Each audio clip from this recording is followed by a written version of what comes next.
Israël et le Soudan ont eu des relations en dents de scie au cours des décennies, influencées par des politiques, des transactions d'armes avec un tierce parti et les affiliations avec d'autres pays. En Israël, l'annonce d'une normalisation possible entre les deux pays a été accueillie avec un brin de scepticisme.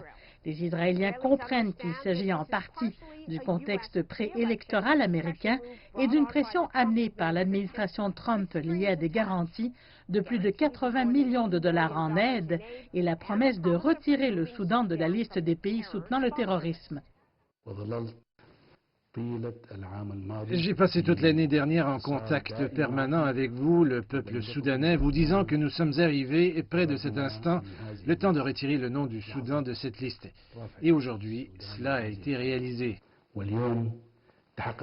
Pour Israël, un accord potentiel ouvre vers un autre marché pour le commerce de l'agriculture et de l'industrie technologique, ce qui accordera des privilèges de survol aérien, ajoutant ainsi un autre pays à la liste de ceux s'éloignant de l'Iran.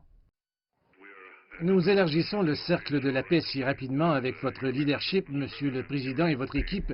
L'histoire s'écrit, en fait, nous écrivons tous l'histoire. Sur le front intérieur, des critiques questionnent la récente rafale de transactions tant que l'occupation des terres palestiniennes se poursuit. Il n'y a aucun accord en vue entre les dirigeants israéliens et palestiniens qui se réfèrent aux nouvelles du Soudan comme, je cite, un couteau dans le dos. Une délégation israélienne doit cette semaine se rendre au Soudan pour poursuivre les efforts de normalisation.